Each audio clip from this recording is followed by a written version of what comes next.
Welcome, welcome, welcome, everyone. While we allow a few minutes for other people to zoom in, if you want to say hello in the chat, and maybe just where you're calling in from, we can kind of get a sense of who's here and who's in the room. Yeah, welcome everyone. So excited to have Jack and Trudy. Miami is here.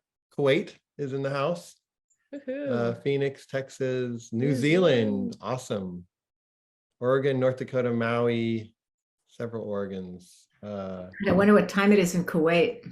I know, Germany, Santa Cruz, New Jersey, New Florida, Jersey, Kansas City, Wales, Italy. Italia. Okay. Ann Arbor, Iowa, yay. Okay. One of the things that we probably know is regardless of nationality or regardless of language, relationships, there's a common language of relationships that either work or don't work throughout every culture and every people. And my Bernese mountain dog is very active right now. So I'll just give her a little. excited about the relationship talk too. So first of all, my name is Soren and just want to welcome you all here. I'm Cecily. And we are hosting this series on relationships. This is probably one of the most both interesting, but also potentially kind of like scary topics for people to talk about. And I'm so excited that we're here with Jack Kornfield and Trudy Goodman, just to have an open, honest learning about this whole dynamic of relationships. As most of you probably know, you've read studies and have seen that like the quality of our relationships greatly impact our health, our longevity, our happiness. So we're here to learn together and share some together. Just so you know the format, Cecily and I will interview Jack and Trudy for 30, 40 minutes, and then we'll open it up for questions. So if you have a question, kind of be thinking about that, and there'll be a way to raise your hand a little bit later on. There's a reaction button below. You can raise your hand and you can ask a question. Just know that this is being filmed and everyone will hear your question and see your question. So just note that this is a public session. So however that impacts your question, you can always say that you're asking on behalf of a friend, should you wish, but we just want you to know that it's being filmed. So thank you again for coming. It's a great honor to be here. I'm gonna pass it over to Cecily. Yeah, wonderful to see everyone jumping in. What a group. And of course to have Jack and Trudy, thank you both so much for joining us. We'll pass it to you in a moment, but I just want to share a little bit of context about this. When Soren and I first started seeding our relationship, and we were in those really early kind of fun, vibrant weeks and months before things got so difficult. They're so hard now. So hard. Anyway, we were talking about how do we be intentional about how we evolve our relationship? How do we make sure we don't repeat some of the patterns that we've had in previous ones, beginning, middle, and end? And one of the ideas we had was to think of the people we have in our lives who really inspire us as human beings or in relationship or in any kind of influential capacity or inspiring capacity. And we thought we should interview people who have really amazing relationships or seeming to be living a way or thriving in a way that we seek to embody ourselves as we go down this path. And so we started compiling a little list and thinking, we're going to interview these people. We're going to see what we can learn and kind of pull this together and be thoughtful about how we grow. And of course, Jack and Trudy were at the very top of that list. And we've been able to spend some time with you two, obviously in much more intimate settings than this. But this is actually kind of the completion of a cycle that started a while ago when we were envisioning this as something just for us. And it's actually really amazing to share it with all of you. So this is kind of a live expression of a dream that Soren and I have had for a while. Many, if not all of you, know Jack and Trudy to be deeply inspiring Dharma teachers and leaders and entrepreneurs and founders and activists and space holders and maybe formerly taxi drivers and couples therapists and all the amazing things that you've done to get to where you are now. But we're just really looking forward to having a fun conversation and sharing it with all of our guests from around the planet. It's amazing. So to kick us off, and we have way more questions that we're going to get to, but we'll do our best. To kick us off, please tell us a little bit about you two and your journey and how you arrived here together. We know you're in different cities today, but tell us a little bit about your path and you. Well, I met Jack, I think it was 1973 or 4. Uh, long, long time ago, before many of you were born, actually. And I was studying with a Korean Zen teacher. He was my first teacher. And Jack came to have some exchange with this teacher. And I was blown away by his self-confidence and how I was so shy and I was so unconfident in those days. And Jack was just coming back with all these answers and having this intense dialogue with the teacher. So I noticed him. And then he began to teach. I think I was at the second retreat that Jack ever taught in Great Barrington, Massachusetts, along with Ram Dass and John Kabat-Zinn and Larry Rosenberg. Lots of friends were there. And over the years, our lives kind of intersected. He wasn't a main teacher for me after those first retreats, but let me say he was a great teacher even back then, a really good teacher. And it wasn't until I moved to California around 21 years ago, that we really reconnected and I actually learned to teach Vipassana. I was a Zen teacher before, and Jack was my mentor for that. And we began to teach together, and one thing led to another. And we had this sort of on the same wavelength connection. And I had been single for a long time, and I'll let Jack tell his part, but I was really, really blown away and just so surprised to find another great love of my life. I never expected that at this stage of life. And I'm so happy and lucky. And Trudy tells me I'm her best husband yet. Oh, You're my favorite of all. yeah, beautiful. Awesome. So And first, I love them all, by the way. So first to say, we're really having fun, and it's never too late. I mean, we started in our mid-60s, and I was getting divorced and ending a long marriage and relationship. Yeah, I just want to encourage you all. It's never too late to start again. And when Trudy came out to California, I'd known her because we had many, many common friends, and we'd practiced together in different ways. And she began to do the training in mindfulness and Vipassana, insight meditation. Part of that was to sit in on the meetings that I have, the personal meetings with students during retreats, which is the format of our retreats. And she would sit in, and I would do the kind of guided meditations and exploration with students to help them open wherever they were, to accept and open and love and so forth. And I just loved her being there because her 30 years background as a therapist, along with her 30 years or more of Zen practice, she saw everything I was doing and commented on it. And I felt, oh, this is a kindred spirit. I felt so understood. It was really fantastic. And I was, getting out of a relationship, this long marriage, and Trudy thought, I think quite rightfully, that I should take some time, take a pause, maybe go out and date a lot of people, have a lot of flings or whatever, that I was not really ready to do another relationship. So I tried it because I was quite enamored of Trudy. And I thought, like, who do I want to be with? He said, no, you're radioactive. You got to do something else. So I went on a few dates, but I found myself calling her on the way home from the car to tell her how it went. And so we've just had this loving connection since then. And what do you think helps make this such a loving connection? Not every relationship has its lessons, and bow to all of our former partners, and of course everything has its kind of role and purpose.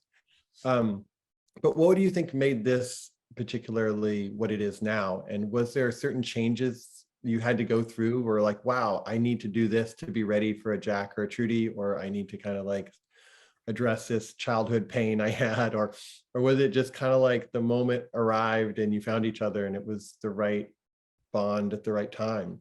How do you, Well, I how do you think keep that? both and, Soren. Yeah, for me, it was really both because I had done so, I mean, honestly, as a Dharma student, I'd done so much work on myself. I mean, sometimes I felt like it was all work and no play. That's just so much of what I did. And yet, and also, I had had a couple husbands. Well, actually, technically 3 before. So I had learned some things over the course of those relationships. And I feel like that's unusual. Like usually people aren't the age that we are when they're getting together, and they haven't really necessarily understood the role of their childhood attachments and how their relationship behaviors and all of those things that you really can benefit so much from both meditation and psychotherapy.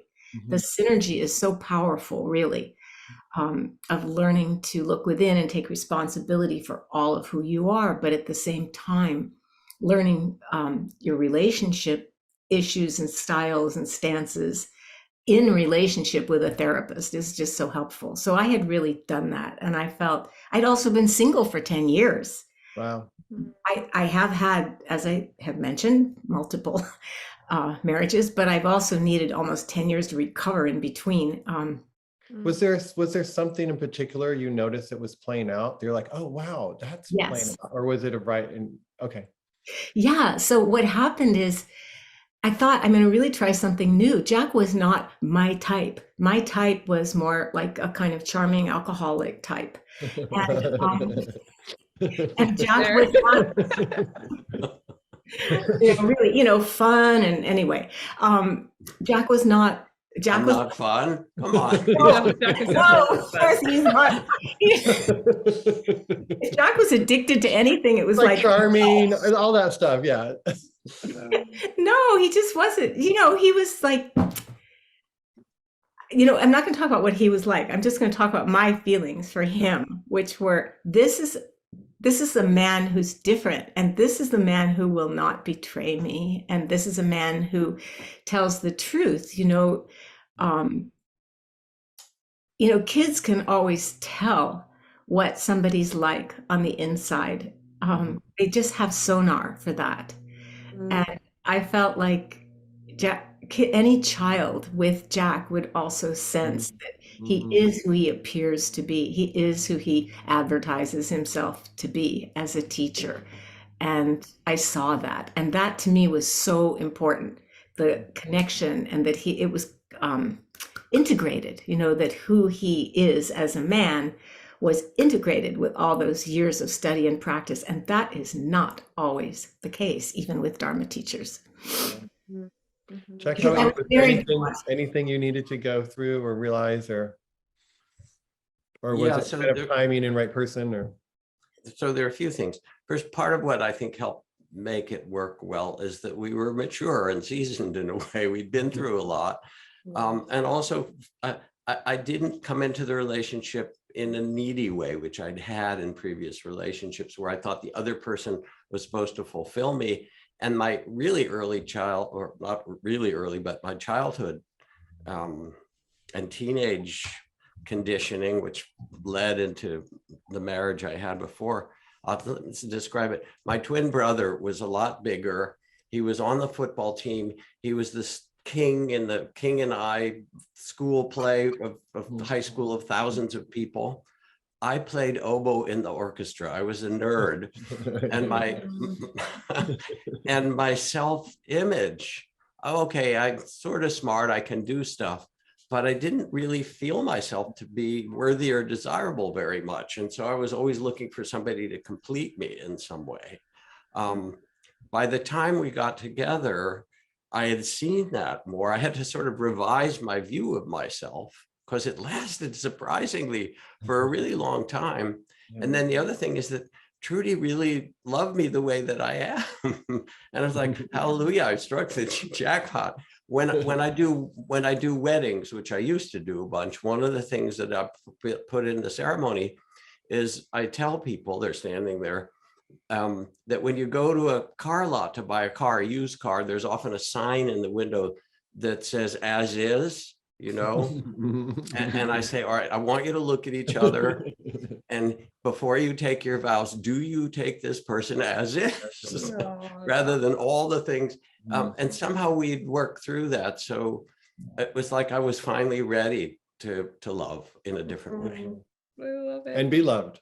Yeah. And be, oh yeah, that changed a lot. It's really great to be with someone who loves you. Yeah. And be able to receive it. That's beautiful. Yeah. We have the advantage of having spent an hour with a number of the people on the Zoom in the first session.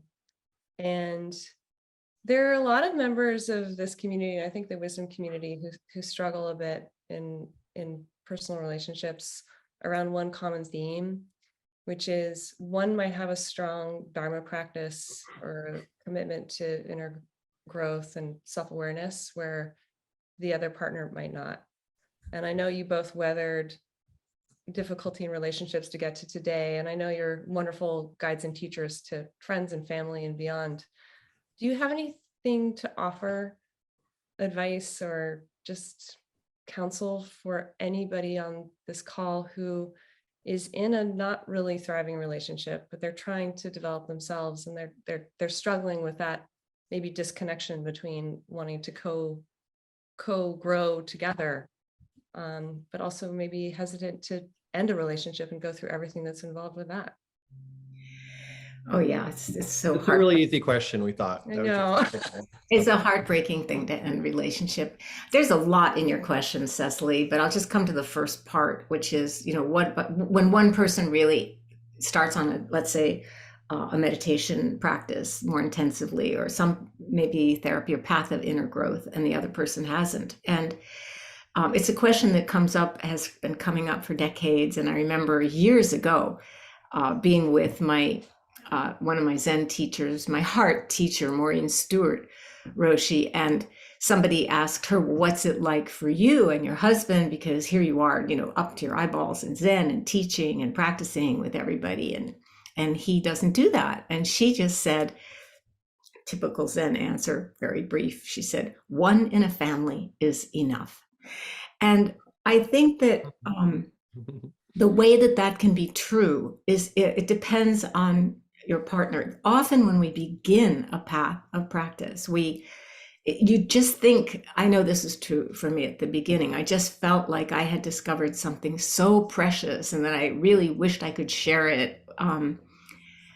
But on the other hand, I also think there was a little bit of, for me, a little bit of almost self-righteousness, like I'm on this path and I'm growing. And I remember there was a New Yorker cartoon of a woman with this tiny little man sitting on her lap. And she says, Henry, I think I've outgrown our relationship. And, you feel like that, like you're the giant and the other person is sort of like a spiritual little person. And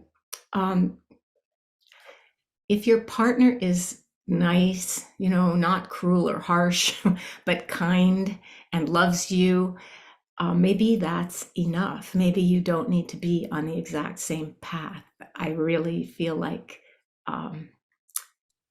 there's so much to share the more deeply involved and immersed you get in your practice or your therapy. And then the compassion and the love of an open heart, you can love that person. They don't have to be the same. So that's what I would say about that. And Jack, make room for you to talk a little. Yeah. I actually want to turn it a little bit because you've kind of articulated what I would have said, Trudy. But one of the other things that I've learned and that seems really important, and I'm still paying attention to when we do have differences or conflict, shocking, but could happen anyway, is the kind of listening, because there's a listening to make your case basically, and to make sure that that they know how you are and what it should be and so forth. Or there's the other kind of listening, which is to really understand what's going on in that other person. And that makes an enormous difference. So that's part. And part of what Trudy was pointing to is not judging also, that we really are different. And often we're also attracted to people who are different than us, and then we judge them. But we have that attraction. It's weird. And I'll give an example early on in our relationship. Trudy is more of a free spirit than I am. And I'm a bit more organized in certain ways than she is. But anyway, one of her things that she does sometimes is like when we're ending the day and she'll take off what she's been wearing, she just flings it on the floor. She's ready to get in bed and she'll fling her clothes on the floor. Kind of like a teenager. Not exactly, but it has a little of that flavor. So I noticed a bit of judgment coming in my mind, like, let's, hang them up or whatever. And then I turned it in my mind because I could feel that judgment come. And I thought, I am with a woman who still has the spirit of a young girl, and how cool is that? And fling away, baby. This is great. So I could see my own programming, and that I could actually appreciate the difference, and also underlying it, the spirit that was there. And it just made all the difference. Also, I put them away in the morning, Jack. Yes. It reminds me, I don't know if I heard this, where I heard this Ram Dass story, but there's supposedly somebody came to Ram Dass. And with Ram Dass stories, it's like, I think they happen. He's like, well, I'm thinking of leaving my relationship. And he gives all the reasons why I should. What should I do, Ram Dass? Ram Dass says it doesn't matter. He's like, no, it absolutely matters, because all these other reasons, and Ram Dass says it doesn't matter. And I guess, and the guy's like, why do you keep telling me it doesn't matter? He's like, the way that you're asking the question, it sounds like you're going to suffer, no matter which direction you go, because there was such drama around the thing.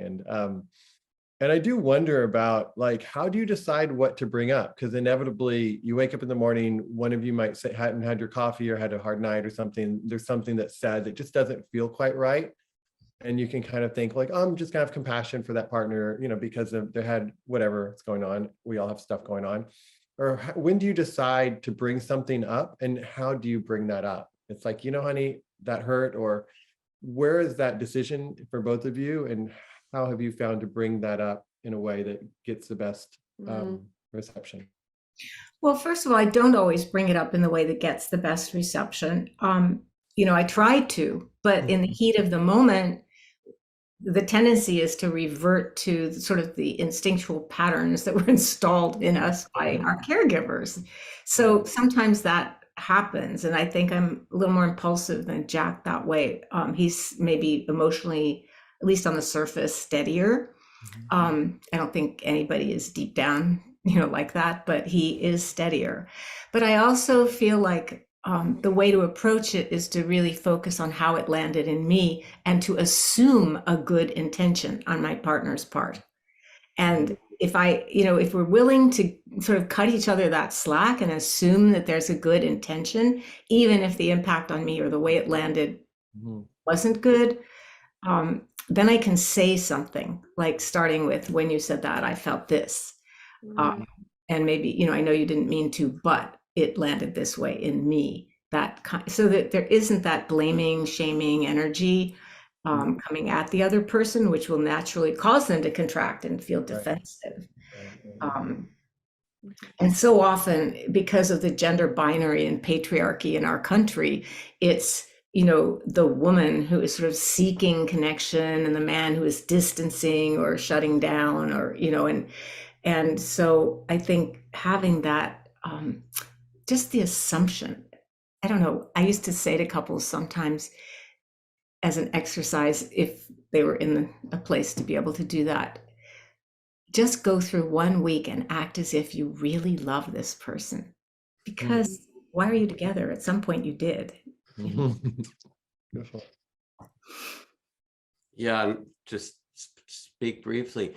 If I feel that my heart gets closed, that's the signal, if I'm aware of it, that I need to say something, or But there's stuff to just let it go by. And I had this cartoon that someone sent me that says on the top, Ruth Bader Ginsburg's marriage advice. And it's sort of a drawing of her. And underneath, she says, sometimes it helps in marriage to be a little deaf.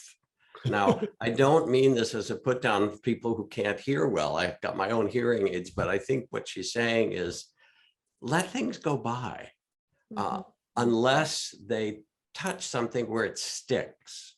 And if it feels like it's stuck, so that we lose our loving, playful, whatever creative connection, then that becomes a time to say, honey, can we talk? Right, right.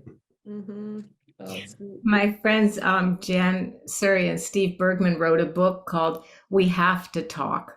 And in the beginning of the book, I think it was Steve talked about how when he would hear Jan say to him, honey, we have to talk, he would be seized with relational dread. And I love that phrase because we all know what that feels like. Oh no. And then your heart contracts like, yeah. But it's so sweet to be able to observe your person and see how they react. I mean, I remember some of our earlier witnessing of that in between us. That exact same thing happened a couple of times. Like, Soren, there's something we need to talk about. And his reaction was like this terror. I'm like, what should we cook for dinner when our guests come tomorrow or something? And so it helped it kind of open the little door, like, okay, let's walk through this door together and see. So when we got together, we had a meeting with our therapist first, very California. And so our therapist got to talk us through about what to understand about the other person. And that was one thing that was expressed to you, was that I have a hard time receiving feedback. And there's a whole reason why that is the case, in part because I grew up as Buddhist in Lubbock, Texas, and we're often criticized and told we're going to hell and not really accepted. So I kind of got this like armoring in me of like, I'm not going to listen to people because people tell me bad shit and I don't want to hear what they have to say because they're telling me I'm going to hell and I don't want to hear that. Or they're telling me I can't do this, I can't do that. So part of my identity has been, I'm going to do shit regardless of what people say. And it's a superpower in some ways, but getting into relationship is not very helpful. So I've had to like look at that part of me because it's the hardest things are the things that have served us, right? And so that's been part of my reaction is like, I'm not inclined to hear what people say because I like to think that I'm going to do stuff and there's a power, like, you know, we're the three of us that created a venture capital company, which comes together with a little bit of like, fuck you world, we're going to do this. Yeah. But also it really helps to know that there's people who have feedback. And so that's been a big lesson for me. Yeah. And that yes, creating wisdom ventures, for all of you who are listening, you can look it up, is also a relational act. And fortunately, we're having a good time doing it. But I also want to say, one of the questions you'd sent to us is that for Trudy and I anyway, we do take space apart. And we've learned in some way, maybe partly because we're contemplatives as well, that it's good for us. Sometimes we have to negotiate, one wants more contact than the other, but that ability to also have some time that's really your own, or for us, for me anyway, allows me to come back more loving. And I remember working with a couple at one point that was going through a really terrible time and maybe facing divorce, and they came into my office. And you could feel the heat coming off of them, you know, from the pain or the anger, all that. And I said, well, once we introduced, I said, can you put yourself at the proper distance so that you can begin to talk about some of these difficult things? And the woman stood up and went out the door. So that was the fair. But then about 10 seconds later, the door opened again and you could see her eye peeking in the crack. She said, I think this will do, you know. Wow. But so it was a funny moment. I'm painful for them, but at the same time, it had some intelligence in it that, all right, I want to make this connection, but first I have to step back enough to feel that I'm safe or something like that. And then let's see if we can begin to reconnect. Yeah. You touch on a topic we want to ask about actually, which is this being apart a lot. I mean, even just as we were getting ready to jump on the call, you both are teaching and hosting and doing your work and your expressions in the world in different places. How do you stay connected when you're apart? Do you mind? And is it okay to tell the partner, wow, I'm so enjoying my time away from you? Yes, and one of the phrases that I've used is, how can I miss you if you never go away? And it's the old country, I don't know if it's Hank Williams, or how can I miss you if you're never gone, or I forget the exact phrase, but yeah, like this weekend I have something at Inside LA that I need to be here for. Jack is doing in-person things up north that he needs to be there for. And I think that we're pretty open about telling each other that we really enjoy our time alone, and without that feeling like a rejection. And that's, I think, the key thing is, and sometimes if one partner is meditating a lot, the other person just feels shut out or rejected. Or if one person wants alone time, and it can be a screen for actually not wanting to be together. But mostly, I think it's a healthy impulse. And that if our culture respected connection more instead of individualism, we could survive. We could understand that we can stay connected through the disconnection of being apart. And it's not that hard, actually. As long as the time doesn't go on too long. Like for me, 2 weeks is a great amount of time. After that, no. And I don't know, for Jack, maybe it just varies according to where we are. Like I went through a really hard year this year of losing my friends, Katie J. Scott and Gabriel Storing, the humanitarians who started IACT, the anti-genocide group that I've worked with and gone to the refugee camp with. And my little brother died unexpectedly right before we were supposed to go visit. And I had a bout with cancer. I mean, it's just been a hard year. And so I think I've wanted more closeness and more time alone, both. Time alone to be able to grieve and mourn, like my brother. I just seem to be so happy usually when I'm around Jack that I just need time alone to feel other kinds of feelings. But I've also really needed and appreciated his support this year, especially. It's been a hard year. Yeah. And we stay in touch a lot. I mean, even if we are apart a couple of weeks, but through COVID, we mostly were together for a couple of years, hardly separated. But going back now to a previous pattern where we might be together for a few weeks and then take a week or two apart, depending what we have to do. We talk almost every day, often a couple times a day, kind of check in and what's your day and what's going on for you. And it's not just, it's funny because we talk about the practicalities, some like, what did you do? Did you see whatever? Right. But really, it's not about that. It's actually about, can we sustain this loving connection? And you can, I went to the farmer's market and they had great tomatoes today. I can imagine the tomatoes, but you're the tomato baby. Or there's just times like if I want to go for a walk alone, I like to walk it. Sometimes it's late at night and Jack will keep me company on the phone, or just, so even when we're apart, That's great. I remember, it makes me think of how inspiring you both are, and just your ability to communicate really openly about that too. Just be fearless and open about what you need and know you'll be accepted in that way. I had my own startle with Soren in the beginning of us was, I had one day, actually wasn't that long ago, it was a few months ago, when I just woke up and was really rattled. There was just a lot going on with my kids and my family and just a variety of work and other stresses. And whether it was through my body language or kind of little bits and pieces Soren picked up, that I just needed a reset. And he asked me if I wanted the day to myself. And I said, yes, that would actually be amazing.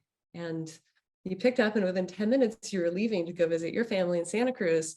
And I had this terror, like, oh my gosh, this is a reactive, is this a negative response? Did I just ask for something that created discomfort? I didn't, because I had a pattern of that in my past.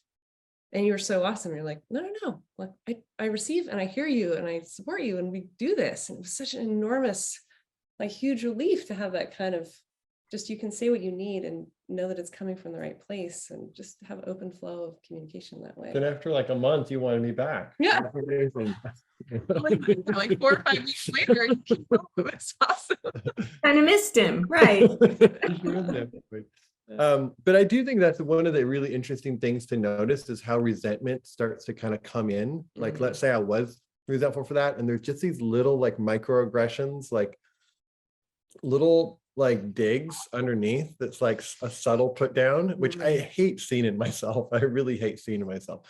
But I notice I can be disappointed or hurt, and instead of saying, you know, honey, I'm really hurt by that or something, I'll find some little way of commenting true that just kind of gives a little bit of a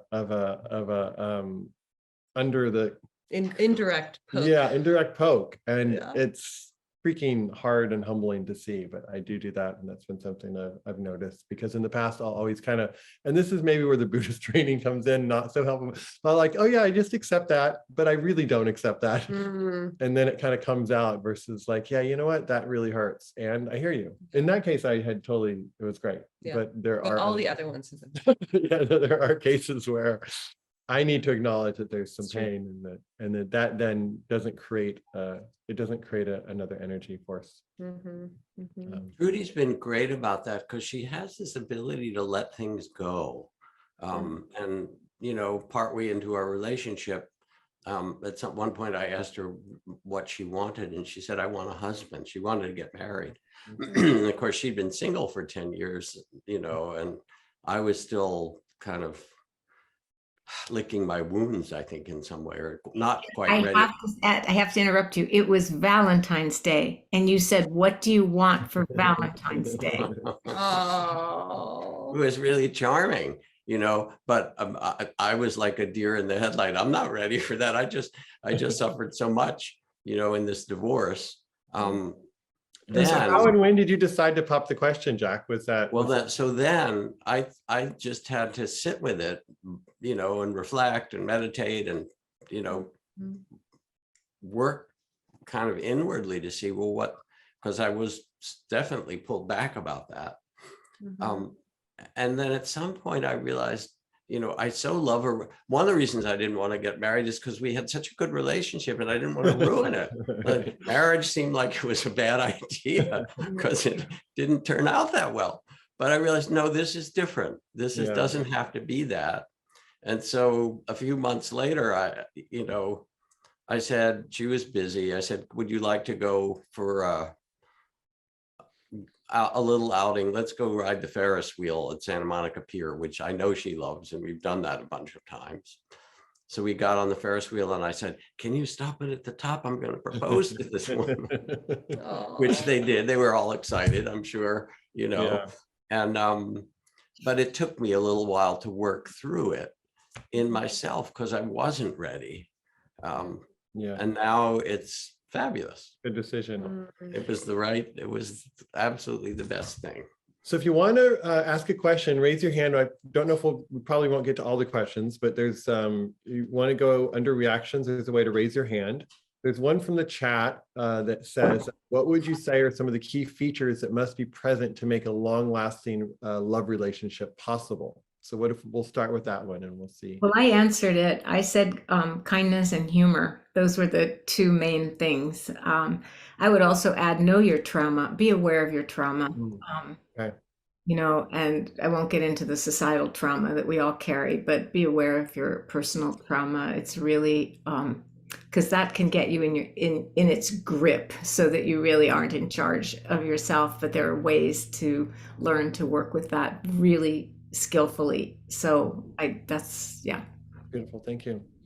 So Harriet, do you want to show? Jack, sorry. Jack might have a response. Yeah, I don't. Who's Harriet's got her hand. Who's in charge? Go ahead, Jack. Did you want to say add? I was going to say something about need and expectation, because I'd mentioned earlier that I had a kind of neediness early on, which doesn't work that well in long-term relationship. And somehow finding that you love being in the relationship and you're okay whatever happens in some deep way in yourself, with yourself, that actually allows you to have a healthy relationship over time. rather than getting into dependence, or in my case, it was codependent. I kept trying to make this person happy, and I thought that would make me happy. It didn't work. Beautiful. Thank you. Harriet, you Before Harriet, I just want to say one thing, which Sure. is it really, Harriet, just 1 second. It really starts with your relationship with yourself. And that's, I think, what Jack is talking about. Okay, Harriet. Thank you. Let's see, Harriet, you should get a little option to unmute yourself. Do you see that? Thought I had, yeah. There you are. You're First good. of all, yeah, Welcome. thanks. I'm a huge fan. I discovered Jack online during my insomnia period, and you were a great help over. Did I help overnight. put you to sleep? And At you're from times. Kuwait, is that right, Harriet? Do I remember, or am I Yeah. a different person? Okay, great. Yeah, I'm speaking from Kuwait. My question is about professional duality. And what's happened, just very brief backstory, my husband was in the investment business for 30 years of our marriage. We've been married for 40 years, pretty well 40 years. And over the last 10 years has gone to his really great love, which is music. And I'm a professional musician. And it's a really interesting situation working with a deeply charismatic, untrained person who draws people to him in a way that is fascinating and fabulous, but he's untrained. And I, from my point of view, who's sweated, through the professional thing, I'm having kind of a difficult time being generous about this. And I really want to be, because I see huge benefits for the people with whom he interacts and conducts and teaches. And yet I kind of, something bristles in me a little bit about it, which I know is ungenerous and mean-spirited, but it's reality at the moment. And I'm trying to kind of deal with it in the most kind of practical and acceptable way to myself and for our relationship. It hasn't ruined our relationship. It certainly hasn't, but it's something I deal with. And I just wondered what you might say about that. So it sounds like there's two parts. One is the envy part, and then the second is you're actually working with your partner. Yeah. Right. Yeah. You're both professionally involved and intimately involved. Okay. That's right. Yeah, I'm taking a deep sigh because I work with a very charismatic, extremely well-known. Untrained. He's trained. He's Okay. well trained. He's well trained in Dharma. I'm better trained in therapy, honestly, but he's not doing therapy right now. So, we're mostly teaching in Dharma contexts. I know that icky feeling, Harriet, that sort of icky, and it's not exactly envy, Soren. It's more like I've worked in my case, just as hard as you have in the same fields. And yet I was raising my daughter and I was a single mom working and I was blah, blah, blah, blah, blah, blah, blah, my equivalent of the training that you've had. And everyone's just like eating out of your hand. It's no fair. And I don't feel this often, but when I do, it is a very unpleasant feeling for sure. And the way that I found to deal with it is to say, okay, first of all, I really frame it in the larger society too, that I've watched in myself. I've turned more often, if there's a man and a woman teaching together, I sometimes will give more authority to the man. The training in patriarchy, the training in misogyny, in making ourselves small so that we won't be threatening to a man. I mean, so many things about that help me understand that it is not a personal issue. Jack supports me in every way, and your husband adores you, I'm sure. But there it is. So that's how it lands. I mean, that's how it is for me. Anything, I think Jack? there's truth in that, definitely. Yeah, we just kind of are programmed in a certain way, but I'm really trying not to be. This is what I've learned in meditation over the last 5 years, I guess, is just to not fall into those patterns. And it takes time. You just don't transform overnight. And I guess I'm getting better, but not great. Well, look at, you're sharing this openly, honestly, courageously in this public context. So to me, you've overcome your shame about the feelings you're having, and you're just exploring, how do I work with this? That's beautiful. Yeah. Yeah. There's also, in terms of holding it, you might sense that it goes way back because of what Trudy talked about, the culture and the enculturation and so forth. So there's this girl who's had these kind of feelings, perhaps. And that also can bring a kind of self-compassion. Say, oh yeah, I know how you feel, you know, looking at the big kids or looking whatever, or it's not fair. And to hold that part of yourself with real kindness and say, it's okay. We have these, that's the conditioning, but actually I'm a lot older than that now and I'm good. We're good. Yeah. So there's other people with their hands up, Jack. Maybe you, Harriet. alternate. Yeah. Thank you. Thank Yeah, you. thank you. And Thank I you. just want to add, I want to be trained as a guy to be more attuned to that as well. So we can all be supportive in that domain. Yeah, and you actually bring Sarah. awareness to this whole group, which is awesome. Yeah. So thank you, Harriet. Yeah, Sarah, Sorry. you're up next. Go for it. Hi, I think there's somebody that was before me, Jill Atayefe, Okay. maybe. Oh, sorry. We pop up a little differently. Oh, Jill, okay. Jill, we'll get you next. Okay, great. So my question is, there are two things, but I'll try to be brief here. I've been doing a lot of playing with Ho'oponopono over the years and 100% self-responsibility. And I get a little confused when the difference between, like, you know, someone just being a jerk or just being mean or whatever, and then me going into a place like, did I create this? Okay, what's in me that is showing up in the situation, or is this drawing this out? And I start to feel bad about myself.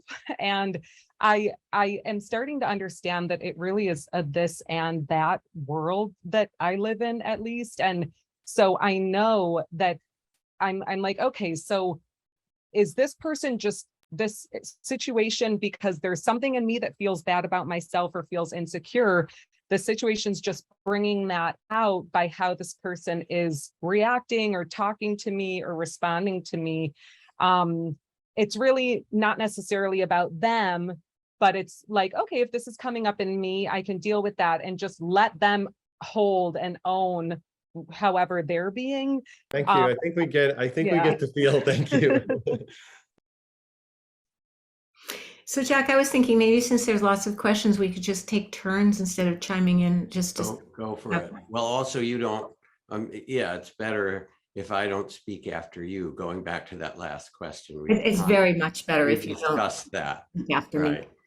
So that's also what's on the table. That's a here. training that we're engaged in right now. Yeah. Okay. So I will say something, Sarah, which is that that practice that you're describing is really beautiful, and your integrity in taking it on, I respect so much. But I don't feel that that the roles or the responsibilities in negativity are equal. Sometimes somebody is just, being a jerk, but then as a therapist, I know that behavior on their part was their way of surviving when they were little. It's just that the things we learned for our survival when we were little, we really needed to learn them because we were so small and helpless and dependent on our caregivers, right? Those things translated into adulthood can be just so terrible strategies, So I can look at somebody's behavior and say, that is bad behavior. It's not something that I have elicited through my own negativity, but I also understand that who I am has resonated or triggered or, been something for them that is causing them to act this way toward me, if that makes sense. It's not something I have my own negativity coming back at me so much as, maybe I look like their mean mom or Yeah, I've dealt with that. yeah You remind me of your mother. I'm like, great. Okay.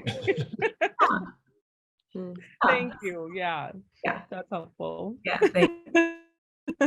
Thanks, everybody. Thank So you. we can go to Gila. You'll need to unmute. I wanted to ask you, to make a long story short, in circumstances of economic, your child, culture, family background, and you reached at the point that there is just no hope for the having a like a romantic relationship, like husband and wife. I just like to know, explore it, because I really like this person. I mean, I like my husband as an extremely, really wonderful, sweet man. Just to have a friend to say, let's just be friends. Is that possible to two-person to leave after like almost 30 years to be just friend, to explore that? So the romantic side of the relationship kind of goes Because away. of- The because of- connection is there. Yeah, because of so many things we did Sure. not work, and it's at this time, it's at this point. I mean, I have decided it doesn't really work. So I would want to know whether it's okay. Does it work? She's asking if it's okay to not have that. To stay dimension. married and be Yeah. friends. Yeah. Yes. Yeah, I think we got it. Thank you. Thank you. I'll just say a couple of sentences. I'd like Trudy to answer some of it, but first of all, nobody can tell you what's okay and what's not, except unless somebody's hurting somebody else, then that's not okay. Mhm. Nobody can tell you that. And marriage or relationship in that sense is a kind of a dance, literally, like tango or whatever. And you've agreed to dance together. So you have to actually communicate from the heart in whatever way you can, and find out what works or what doesn't, and also maybe look into why the romance has fallen away. You said you have ideas and things, but in some way, it's a question that only you and your husband can answer. Trudy, what would you add? I would just add that, we're using the word romance, but I think sexuality is important in a relationship, any relationship, except maybe, parent, child, boss, employee. I'm talking about love relationships between people. And I know it just can vary tremendously what people want and need in those dimensions. And learning to let somebody know how deeply much you love them, even though you aren't really up for the other part that at that time, I just think that's the most important thing to lead with as you negotiate or try to negotiate some new ways of being in your marriage. Just to start with the love and appreciation, really make that, because otherwise it's going to feel rejecting. Thank you. Yeah. So I don't think we're going to get to all 4 of these questions. We might be able to convince Jack and Trudy to come back later in the month. We'll see if that happens, but we'll just get what we can. Jesse, I see you next up. You'll be asked to unmute. Did I just open the No, you're good. Okay. Let's see. Try again. Try again. Sorry. How's that? Now you're good. Well, thank you so much. So I'm experiencing something new. I'm living with a partner for the first time, and that's a wonderful relationship, wonderful man who really wants to go deep and grow together.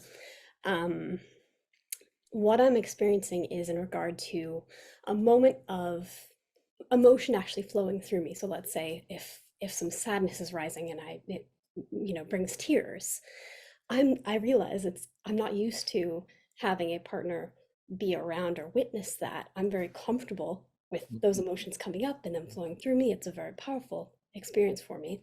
What I have witnessed in my partner is sometimes that overwhelms him, or he will automatically assume seeing me crying means there's something wrong, or he did something wrong, or something about our relationship is not right. And I think I'm wondering sometimes it's hard to speak in the moment. I like to let the emotion just express itself, but what maybe kind of conversation could I have with my partner to help bring him into the power of that emotion expressing, and maybe help ease his worry that means there's something really off between us, if that makes sense.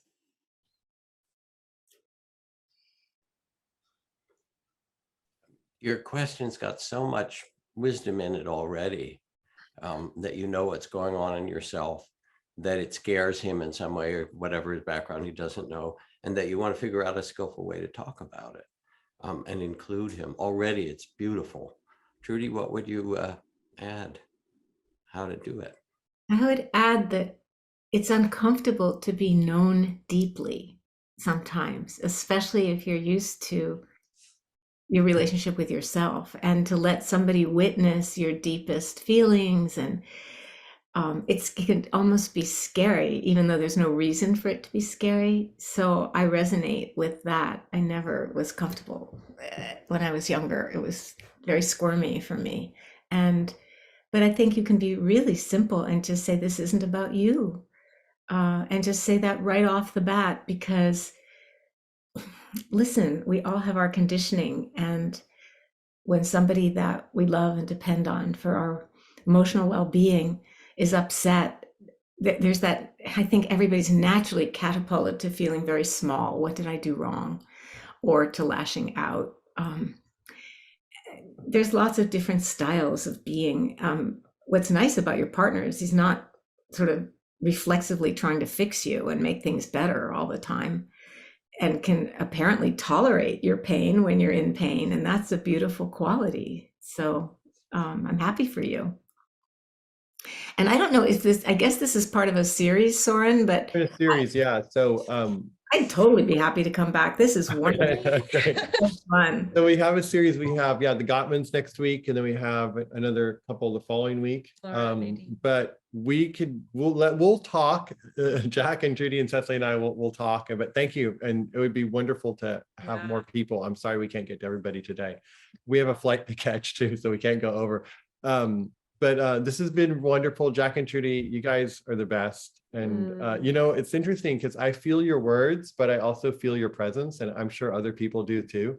Like, your words are wonderful and beautiful, but the way that you engage and hear and show up is, I notice myself tuning into that level too. So thank you for that. Yeah. Thank you, Soren. And it's really been great watching you and Cecily over this last year or more come together and make this beautiful relationship, which just, makes me smile. So thank you. Yeah, and I hope, Jesse, Kim, Jack, I hope we'll have a chance to meet another time. We'll talk and see if we can find another time. And did you want to say anything then? No, just thank you both so much. So we're going to let everybody unmute. And for the next 60 seconds, let's send blessings and thank yous, and any in all languages are welcome. I don't know what they say, Kuwait or thank you, sir. Thank you, go to gallery view. Thank you. Unmute yourself. Thank you. Thank you. Thank you. Thank you, Jack. I'll see you on Maui. Thank you. Bye. Thank you. Bye.